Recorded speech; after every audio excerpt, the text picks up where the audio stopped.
Hola a todos y todas, bienvenidos otro día más al canal. Yo soy Raquel Brune y en el vídeo de hoy me gustaría hablar de una serie de cosas, de ideas que me tendría que haber dicho alguien antes porque me hubiesen ayudado muchísimo en la vida adulta, adulting, y en la vida así en general. Y es que parten de un libro que se titula precisamente así, porque nadie me lo dijo antes. Y es un libro que creo que puede ser muy interesante si va a ser vuestra primera aproximación a temas de psicología, a cómo funcionan las emociones, los pensamientos, los apegos, el mindfulness y un montón de cosas más. Al leerlo me he sentido un montón de veces como en el título y me ha venido ese pensamiento de es que ¿por qué nadie cuenta estas cosas? ¿Por qué nadie las cuenta? Así que voy a tomar alguna de estas ideas y os las voy a transmitir porque seguro que también os vais a alegrar de que alguien os lo diga. Vais a ver en este vídeo una serie de gráficas, de esquemas para ir ayudándoos a seguir un poco las distintas ideas. Todos estos mapas los he hecho utilizando HydraUnMind. Muchas gracias a HydraUnMind porque es el patrocinador de este vídeo. HydraUnMind es un programa que te permitirá crear mapas conceptuales, esquemas que te ayudarán muchísimo a la hora de estudiar, a la hora de simplificar todas esas ideas que tienes en tu cabeza, para hacer proyectos, para escribir un libro, para cualquier cosa. Cuenta con distintos modos porque también puedes hacer presentaciones, brainstorming, outlining o esquemas de tipo Gantt. Todo esto lo podrás hacer de forma individual o trabajando en equipo. Además puedes personalizarlo a tu gusto o utilizar alguna de las más de 5000 plantillas que hay disponibles. HydraUnMind está disponible en español para Windows, Mac, Linux y también online, así que puedes descargarlo ahora mismo en la cajita de descripción.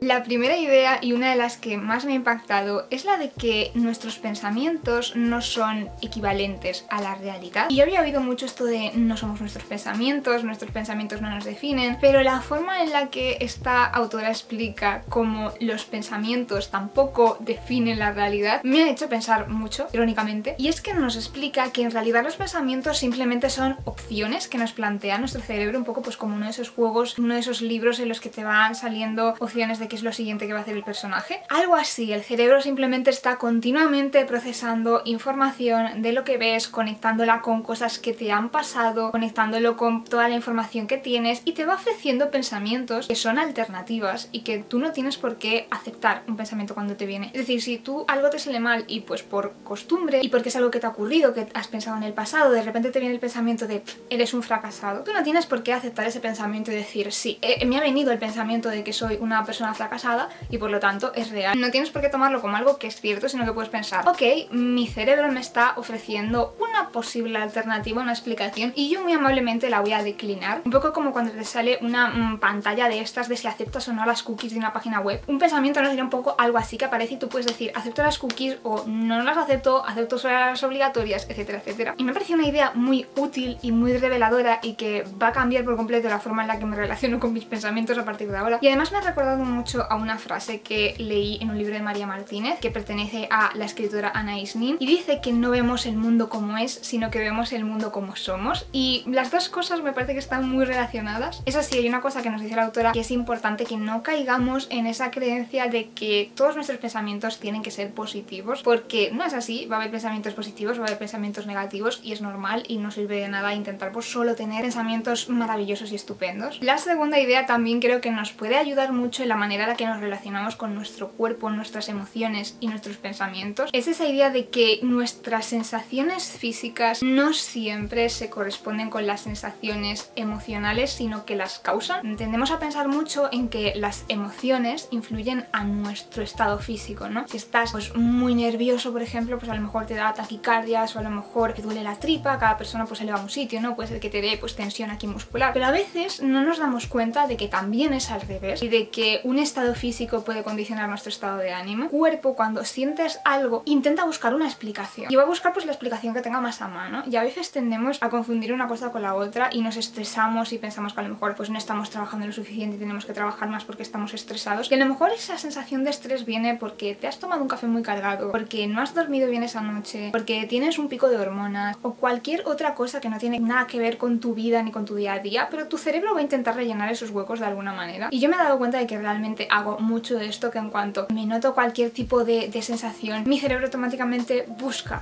motivos. Esto también puede ser un poco parecido a cuando tienes hambre y no te das cuenta de que tienes hambre y estás muy cabreado y muy irascible y piensas que a lo mejor estás irascible porque no sé quién no te ha respondido un mensaje o porque te ha hablado mal en un correo electrónico. Luego comes y realmente ninguna de esas dos cosas te parece importante y resulta que tampoco te habían contestado de ninguna mala manera, sino que tú lo que tenías era hambre y por eso estabas llena de ira. Y me parece muy interesante también ser conscientes de que la relación es bidireccional. También me parece muy importante esta idea, y es algo en lo que incide mucho la autora, la importancia de darnos cuenta de cuando estamos cayendo en un círculo vicioso. Nos habla de cómo a veces hay remedios que usamos para sentirnos mejor, que a lo mejor nos dan una gratificación muy inmediata, nos alivian muy rápidamente, pero que en el largo plazo van a hacer que, si hemos recurrido a ellas porque nos sentimos mal, nos sintamos cada vez peor, cada vez más desconectados de nosotros mismos, de las personas a nuestro alrededor, de nuestro propósito, de cómo queremos vivir la vida, y sin darnos cuenta nos podemos meter en un círculo vicioso del que cada vez es más difícil salir, porque si te encuentras mal y no te apetece hacer cosas que son buenas para ti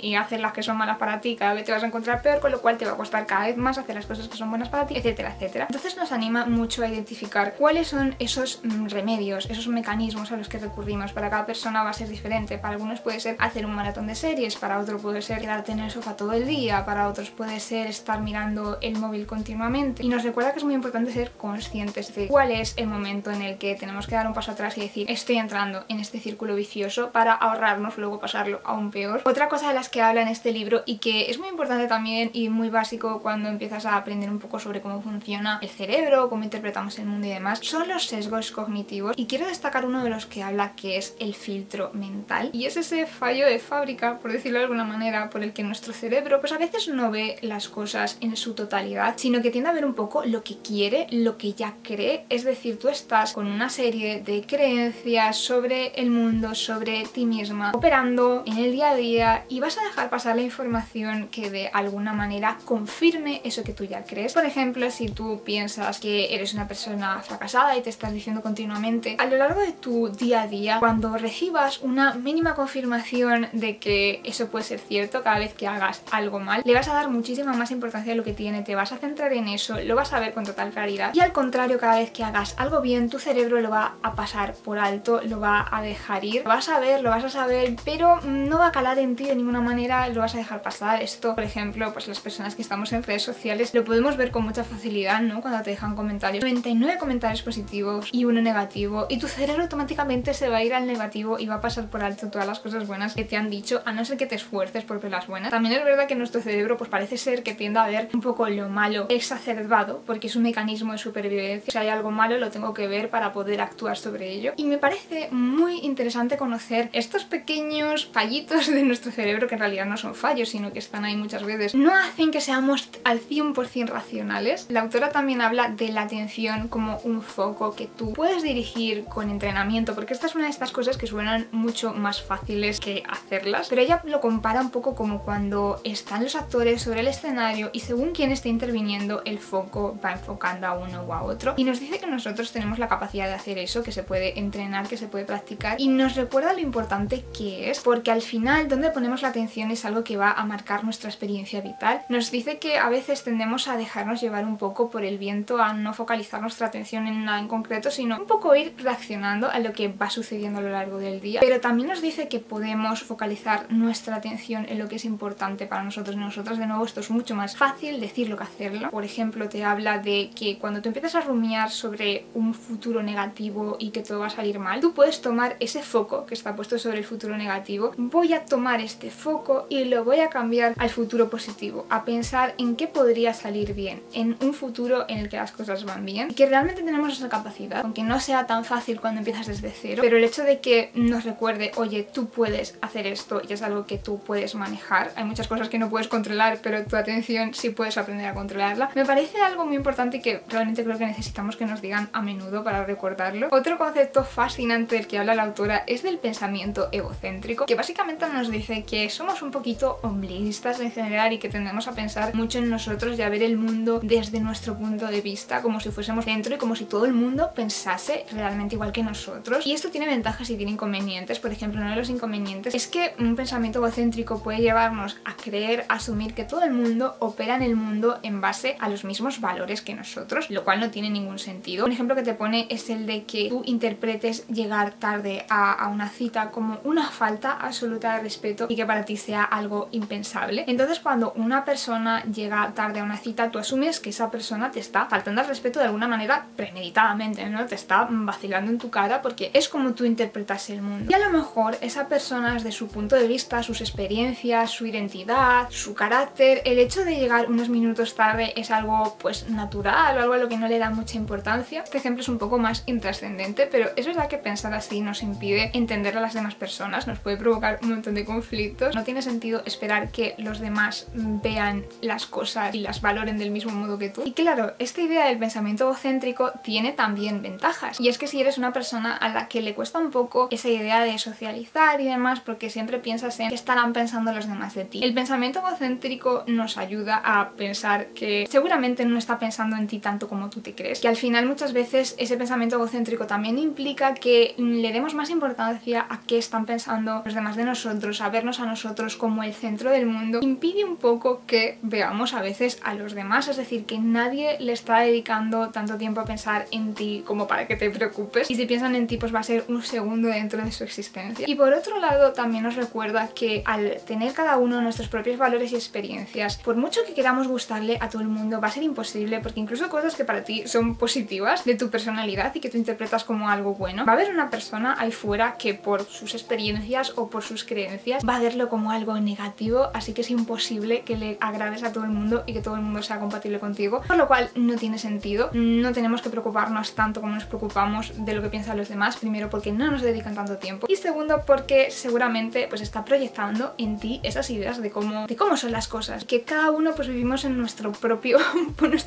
mundo. Otro aspecto muy importante del que se habla dentro de este libro es de la autoestima. La autora nos habla de dos tipos de autoestima. El primero es la autoestima del éxito, que es esa en la que tú vas a necesitar estar comparándote continuamente a los demás en base a unos parámetros de lo que se considera éxito, y que para saber si eres exitoso pues tienes que verte con respecto a los demás y tienes que procurar estar al mismo nivel o por encima de las demás personas que están un poco compitiendo por eso, te ponen en ese estado continuo de competencia. Y nos dice que incluso en el caso de que tú de alguna manera estés en un momento de éxito, mantenerte esa autoestima basada en el éxito te va a suponer lo que llama un alquiler emocional insostenible. Es que si lo piensas, la vida sube y baja continuamente, es decir, ni siquiera la persona más exitosa del mundo vista desde fuera va a mantenerse en ese nivel siempre, porque subes, bajas, hay rachas que te van mejor, rachas que te van peor. Poner tu autoestima en esa montaña rusa es algo que realmente te puede destruir como persona y es algo que te puede hacer mucho daño. Y por otra parte existe todo lo contrario, lo que ella llama la autoestima de la confianza, que se basa, según como yo lo he visto, en tres pilares. El primero sería el de construir nuestro ideal compasivo, que sería un poco trabajar para ver en nosotros a la persona que siempre nos va a ayudar, que siempre nos va a entender, contar con que si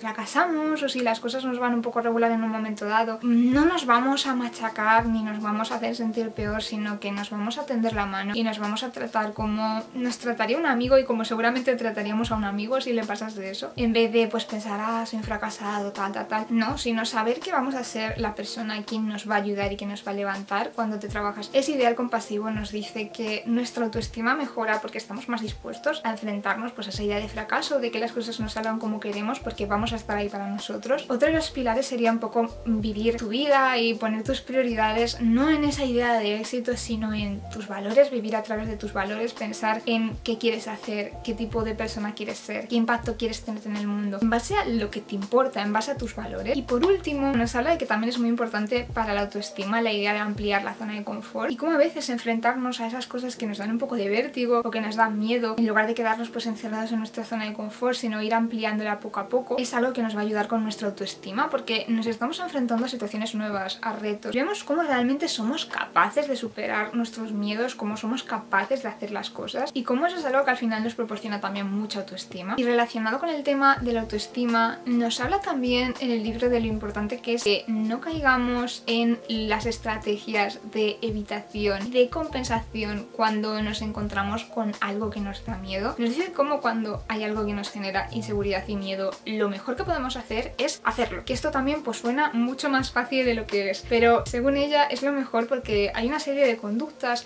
que explica muy bien y que os recomiendo pues mirarlas dentro del libro, que tenemos para poner excusas para no hacer algo, para sobrecompensarlo y después para que nos dé sensación de seguridad, o trucos, ¿no?, para hacernos sentir más a salvo mientras hacemos esa cosa. De nuevo os recomiendo verlo mejor en el libro porque te lo explica, pues ella que es experta lo explica mucho mejor de lo que lo pueda explicar yo. Pero en resumen lo que nos dice es que cuanto más evitamos hacer esa cosa, menos confianza vamos a tener en nosotros mismos, cómo nos va a afectar y cómo vamos a estar mandándonos continuamente el mensaje de efectivamente no puedes hacer esto. Haces bien preocupándote por esto porque es que es algo que te tiene que preocupar porque si no lo estarías haciendo. Así que un poco lo que te viene a decir es, mira, si te está preocupando es saltar en paracaídas, vete y salta en paracaídas porque si no vas a estar evitando saltar en paracaídas toda tu vida. Esto suponiendo que sea algo que quieres hacer, pero un poco para que me entendáis, ¿no? Una vez que lo hagas te vas a dar cuenta de que tampoco era para tanto. El siguiente punto en realidad son 2 ejercicios más que ideas que me parecen maravillosos. El primero de ellos es el de probar los hechos. Es que cuando empieces un poco a anticiparte o a sacar un poco conclusiones precipitadas sin tener realmente pruebas, por ejemplo, ponte que alguien no te contesta un mensaje y tú empiezas a pensar, se ha enfadado conmigo, es que me odia, es que ya no quieres ser mis amigos, lo que sea, pero en realidad no tienes ninguna prueba de que eso pase o puede que sí. Entonces lo que te pide es que tú escribas en una tabla, por un lado las evidencias que tienes de que eso es así y por otro lado las evidencias que tengas de que eso no es así. Y lo que te pide es que seas muy estricto con esto, porque si empiezas a rumiar pues en realidad no sirve para nada, sino que pienses en, si estuviese en un juicio, un tribunal, un juez, ¿me aceptaría esto como prueba? Importante. Y si la respuesta es sí, esto es una prueba, es un hecho que demuestra X o A, que lo incluyas, pero que si no tienes ninguna prueba pues no lo puedes incluir. Y esto es a lo que le va a llamar prueba de realidad, a comprobar realmente lo que sabemos y lo que es así y lo que en realidad son por nuestros pensamientos descontrolados. Y por otra parte está la reformulación, que me parece también muy interesante, y esto me recuerda un poco a cómo a veces cuando sentimos la sensación de nervios por algo es muy parecida a cuando tenemos emoción por algo. Por ejemplo, cuando te vas a subir a un avión para hacer un viaje a un lugar desconocido, pues es lógico que tengas esa sensación de nervios en el estómago porque vas a ir a un sitio que no conoces de nada y no sabes qué te vas a encontrar, pero por otro lado es emocionante porque es un viaje y quieres hacerlo. A veces esa sensación es la misma y es muy difícil separarla una de la otra, así que lo que te invita es a reformular las situaciones, a que no pienses en estoy muy nerviosa porque si va a ir bien o mal, sino que pienses es una oportunidad para vivir una experiencia nueva, para vivir pues nuevas emociones y conocer cosas que no conozco. Ella pone el ejemplo de un examen que hizo, que estaba muy nerviosa porque tenía un examen y se le acercó un profesor y le dijo, oye, mira, qué bien que tienes el examen, disfrútalo porque es una oportunidad para demostrar todo lo que has aprendido durante este curso de X meses. Y como eso le hizo clic porque pensó, es verdad, puedo tomarme este examen como una amenaza, como puede ir mal, puede tal, o puedo tomármelo como una oportunidad, dentro de lo posible disfrutarlo, aunque por supuesto vas a seguir teniendo ese miedo de que te salga mal. Y me han parecido 2 ejercicios muy útiles. Este punto es muy cortito, es más bien un recordatorio, y es que al final nos habla de que lo importante de todo este libro, de todos los ejercicios que pueda haber en él, de todo lo que obtengamos de él, es que lo importante y lo que nos hace estar plenos y satisfechos es vivir una vida que sea congruente para nuestros valores, y para eso también nos da una serie de ejercicios que me gustaría pues contar más en ellos en otro vídeo, para descubrir cuáles son nuestros valores. También si queréis pues podéis ir al libro y encontrar los ejercicios y hacerlos, y una vez que sepamos cuáles son nuestros valores, plantearnos acciones en nuestro día a día, objetivos que son acordes con esos objetivos. Y aunque pues esto sea a lo mejor hoy va a parecer un poco más obvio, también me parece que es importante que nos lo recuerden, porque también son cosas que hay veces que nadie nos ha dicho, oye, tienes que saber cuáles son tus valores para poder vivir una vida plena, para saber qué es lo que te importa. Este punto quizás sea para mí uno de los más interesantes del libro, y es cómo nos habla del estrés, porque tendemos a ver el estrés como algo malo de por sí, y nos explica que no, que el estrés al final es una herramienta que nos puede llegar a ser muy útil, y que lo que es negativo es cuando hay una incoherencia entre el nivel de estrés que necesitamos y el nivel de estrés que tenemos. Ya nos explica que al final nuestro cerebro está continuamente pues revisando el mundo a nuestro alrededor, nuestro entorno, también un poco nuestros pensamientos y cómo nos sentimos, para ver el nivel de energía que necesitas en cada momento, y que el estrés, un estrés puntual, lo que hace es que te pone un poco a funcionar con tu plena atención, con tus máximos recursos físicos y mentales para que puedas tener el mejor desempeño posible. Y esto por ejemplo puede ser muy útil, te da pues un poco de estrés en un momento porque tienes un examen, porque tienes una entrevista de trabajo, porque tienes una reunión muy importante, y tú pues te activas, ¿no? Tu cuerpo suelta, da rienda a toda esa energía concentrada, y tú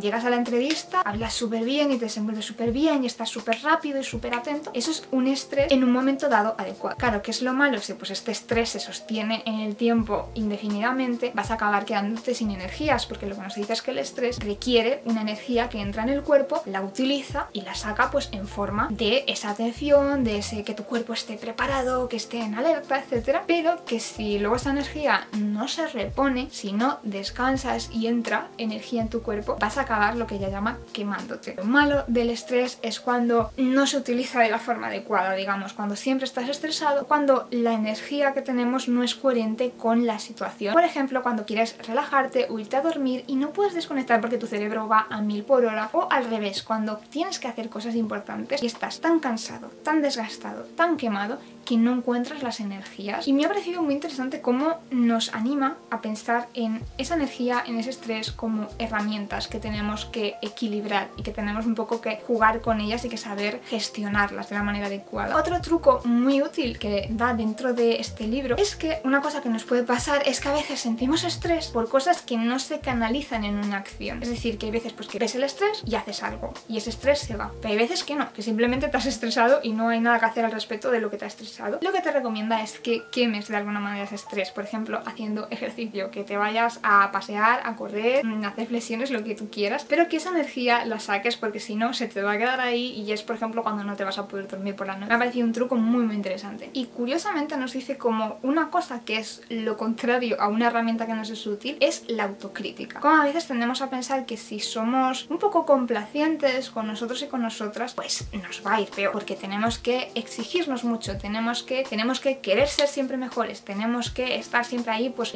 conscientes de que somos seres humanos imperfectos, pero en el mal sentido, en el sentido de no te puedes permitir estas imperfecciones, tienes que ser mejor, tienes que hacer las cosas perfectas, tienes que ser suficiente, tienes que.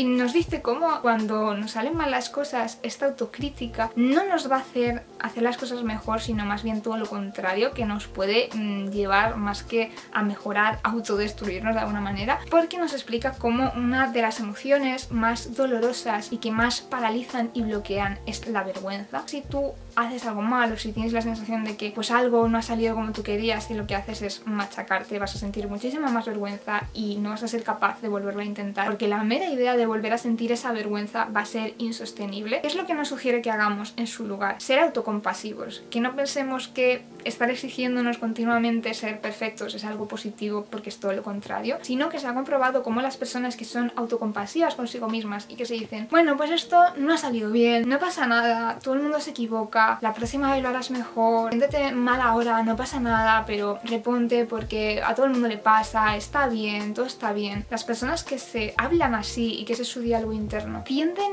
a cumplir mucho más sus objetivos que las personas muy autoexigentes y muy autocríticas, por la sencilla razón de que vuelven a intentarlo cada vez que algo les sale mal, porque son resilientes, porque no te paralizas a ti mismo, porque la idea de fracasar no te duele tanto, porque sabes que vas a estar ahí pues para recogerte y para seguir adelante. Y me parece muy importante que seamos conscientes de esto, porque a veces parece que diseccionarte a ti mismo en busca de tus defectos es algo que te va a hacer mejor, y no siempre, no tiene por qué, y desde luego no cuando estás dolorido por algo. Según la autora, otra herramienta sobre la que tenemos más control de lo que pensamos es la motivación, porque es verdad como que la motivación, ¿no? Cuando empiezas algo nuevo te viene así en una oleada, pero es probable pues que esa motivación y esas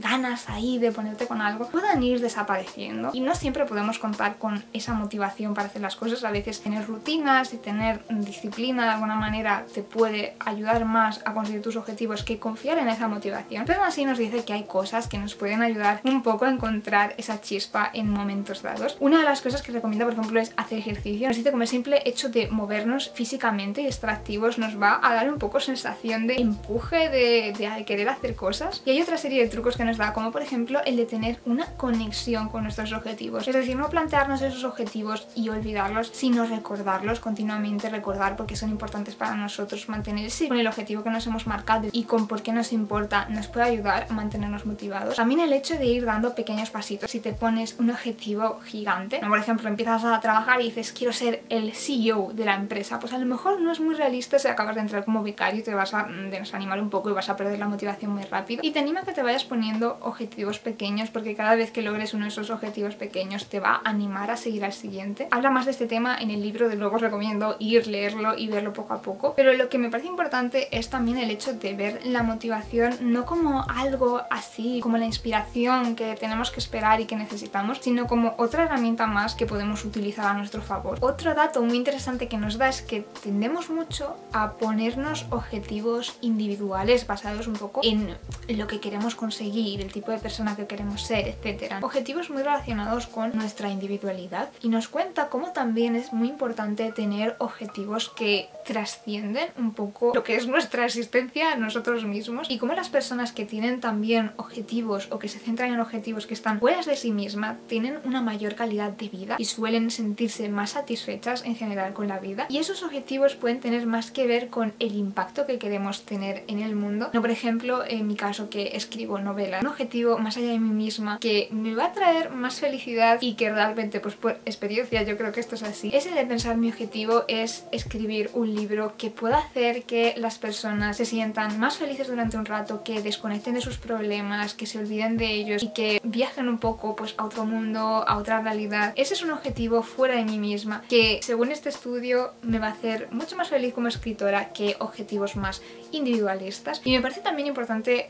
recordarlo, porque al final vivimos en una sociedad en la que tratamos de ser productivos y de conseguir nuestros objetivos, y muchas veces se nos olvida que hay un mundo más allá de nosotros, como este pensamiento egocéntrico del que hablábamos antes, que lo llama recuerdos del yo futuro. Es un ejercicio que nos puede ayudar cuando estamos indecisos, cuando no sabemos muy bien qué hacer, qué decisión tomar, estamos en algún tipo de encrucijada y no sabemos cómo actuar. Lo que nos dice es que podemos utilizar este ejercicio y nos dice que nos imaginemos a nosotros mismos dentro del tiempo que sea, dentro de un año, dentro de 5 años, y que miremos un poco atrás, ¿no? Y pensemos, ¿cómo me voy a sentir dentro de 5 años cuando haya tomado esta decisión? Si lo que esta decisión conlleva pues se materializa, ¿cómo me voy a sentir, no? ¿Cuál es la decisión que me va a hacer sentir más orgulloso, que me va a hacer sentir más satisfecho? Y esto me ha recordado una cosa que hace un personaje del K-drama de Las células de Yumi. Me ha parecido muy interesante y es otro ejercicio que me pienso apuntar. Hasta aquí todas esas cosas que me hubiese encantado que alguien me hubiese dicho antes. Os dejo el libro de nuevo por si queréis verlo, os lo recomiendo un montón. Es un libro sencillito que va muy al grano y que puede ser muy interesante y sobre todo una buena introducción a todos estos temas. Y también os recuerdo que tenéis abajo el enlace para poder descargaros Hero of Mine de forma gratuita. Como siempre, muchas gracias por ver el vídeo, espero que sea súper útil, que os quedéis con estas ideas y que os aporten tanto como me ha aportado a mí el libro. Os recuerdo que podéis darle a like si os ha gustado, compartir si pensáis que le puede gustar a alguien, suscribiros para ver más vídeos como es y darle a la campanita si queréis enteraros de cuando subo vídeo. Nos vemos en el próximo vídeo del canal. Chao, chao, chao, chao.